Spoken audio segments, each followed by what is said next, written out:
existen historias que preferimos olvidar, lugares que evitamos, nombres que ya no pronunciamos. Bienvenidos a la Crónica Prohibida. Mucho antes de los castillos de Transilvania, mucho antes de las capas, los colmillos e incluso el nombre de Drácula, había algo más, un susurro, una pesadilla antigua, hacia el año 2000 antes de nuestra era. En Mesopotamia, las tablillas de arcilla ya mencionaban espíritus llamados Ekimu, muertos sin sepultura que regresaban para atormentar a los vivos y robarles su aliento vital. En la misma región, también se habla de los Utuku, almas vengativas atrapadas entre los mundos. Hacia el año 1000, varios siglos después, en Europa del Este, aparecen los Strigoi en Rumanía y los Bricolacas en Grecia, muertos vivientes que salían de sus tumbas, caminaban por la noche y bebían la sangre de los vivos. En algunas regiones se clavaban estacas o se sujetaban los cadáveres al suelo por miedo a que regresaran. La palabra vampiro aún no existía, pero el miedo, ese sí, ya estaba presente, transmitido de generación en generación, de aldea en aldea, de tumba en tumba. En 1732, un informe militar en Serbia describe el caso de un pueblo entero aterrorizado por un revenant. Es ahí donde se ve por primera vez en un documento oficial la palabra vampiro. Luego llega la literatura. En el año 1819, un escritor británico, John Polidori, publica The Vampire, un vampiro noble, seductor y mortal, el primero de su tipo. En 1872, Sheridan Le Fanu crea a Carmilla, una vampiresa femenina, misteriosa, elegante y peligrosa. Y luego llega el año 1897, Bram Stoker publica su novela. El mito se consolida. El nombre se vuelve eterno, Drácula, pero ¿sabes realmente de dónde viene y si realmente existió?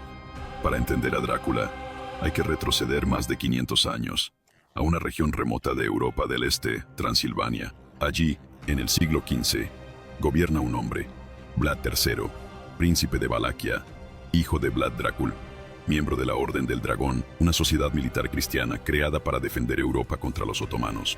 Su nombre, Vlad Drácula, que significa literalmente el hijo del dragón, o del diablo, según la traducción. Muy joven, es enviado como rehén a casa de sus enemigos en Constantinopla, hacia el año 1442. Allí aprende la astucia, la estrategia y la crueldad. Algunos dicen que allí fue humillado, otros que juró no volver a ser débil jamás. Cuando regresa al trono, Vlad ha cambiado, se convierte en un dirigente despiadado y utiliza el miedo como medio para gobernar. Su arma preferida, el empalamiento, un método lento, doloroso, humillante, lo convierte en un mensaje, una firma. Se cuenta que habría empalado a decenas de miles de personas, enemigos, traidores, civiles, a su propio pueblo a veces. En las crónicas de la época, se habla de bosques de cadáveres clavados en la tierra, e incluso de una cena que habría tomado mientras miraba los cuerpos retorcerse de dolor. Vlad luchó en nombre de la cruz, pero con métodos que harían huir al mismo infierno. Y es de este príncipe sanguinario de donde proviene el nombre Drácula. Pero el nombre Drácula quizás no fue el principio, tal vez solo la primera huella visible, porque en los rincones olvidados del mundo, mucho antes de los libros, mucho antes de los reyes, existía algo más. No un nombre, no una leyenda, solo una presencia silenciosa, inexplicable, acechando en cada rincón de la tierra. Algunos afirman que el miedo al vampiro nació de Vlad el Empalador, pero otros piensan que Vlad solo despertó un horror mucho más antiguo, un terror enterrado en la memoria humana, compartido por todos, sin que jamás se hayan encontrado. ¿Y si ese nombre, Drácula, no fuera más que una máscara más usada por algo que nos sigue desde el principio de todo? Algo antiguo, indescriptible, un mal que toma la forma que le damos, un ser que cambia de rostro, pero no de intención. No quiere que lo adoremos, quiere que le temamos y sobre todo que lo olvidemos. Porque en otros lugares, bajo otras lunas, en otros idiomas, ya se han levantado otras criaturas.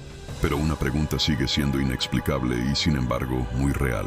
En esa época, los pueblos del mundo vivían aislados. No había caminos, ni libros, ni contactos. Y sin embargo, en todas partes, en todos los continentes, se hablaba de lo mismo, de un muerto que vuelve a la vida. Grecia, 500 años antes de nuestra era. En los escritos de Hesíodo y Diodoro ya se habla de la Lamia, una mujer bella y cruel que ronda la noche y devora a los niños mientras duermen. China. Alrededor del año 900, en las crónicas de las dinastías Tang y Song, aparece el Jiangshi, un cadáver rígido y animado que salta con los brazos extendidos por las calles oscuras para robar el aliento de los vivos. Malasia, entre 1000 y 1100, mencionada en relatos portugueses durante primeras exploraciones, la Penanggalan es descrita como una cabeza arrancada del cuerpo que lleva consigo entrañas y caza nacidos bajo la luna.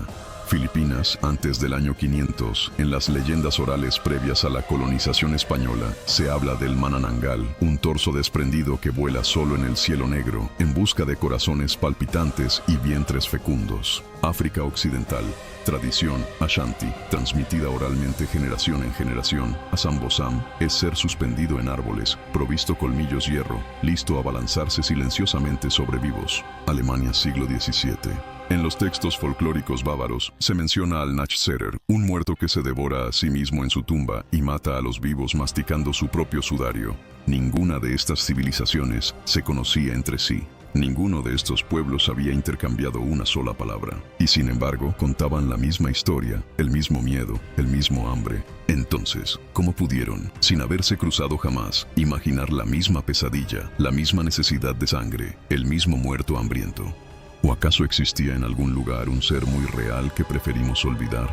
Pero no fue sino varios siglos después cuando un escritor irlandés, Bram Stoker, encontraría un nombre. Fascinado, decide inspirarse en él, pero su Drácula no es una copia de Vlad. Es un vampiro, un ser eterno que duerme en un ataúd y bebe la sangre de los vivos. Bram Stoker no se basa únicamente en Vlad. También toma elementos del folclore balcánico, los Strigoi, esos muertos que regresan para atormentar a los vivos, supersticiones transilvanas, el ajo, los crucifijos, las estacas y el temor de que la muerte no sea el final. También se inspira en otros libros, Carmilla de Sheridan Le Fanu, El vampiro de John Polidori, obras que ya hablan de criaturas nobles, seductoras y monstruosas. Y se dice que también se inspiró en el actor Henry Irving, un hombre carismático con una mirada intensa. Stoker veía en él la presencia perfecta para interpretar a Drácula en el escenario, pero Irving siempre se negó a asumir ese papel. Así, en 1897, nació El Conde Drácula. La obra se convirtió en un clásico de culto, y con el tiempo, el mito superó a la novela. En 1922, el director alemán F.W. Murnau creó una película, Nosferatu. Es una adaptación no oficial de Drácula. Los nombres se cambian, pero la historia es casi idéntica. La viuda de Bram Stoker emprende acciones legales. El tribunal ordena la destrucción de la película. Pero como un verdadero vampiro, Nosferatu sobrevive. Copias escapan de las llamas y la película se convierte en otra leyenda. Hoy en día, Drácula es mucho más que solo un personaje. Es un símbolo, un espejo de nuestros miedos, una pregunta inquietante. ¿Y si la inmortalidad tuviera un precio? Creemos que duerme en un ataúd, que teme a la luz, que no proyecta reflejo. Pero lo que olvidamos es que fue creado a partir de un hombre muy real, un hombre que existió, que mató, y cuyo nombre incluso hoy en día todavía nos pone la piel de gallina. Drácula, el hombre, el mito, la leyenda prohibida.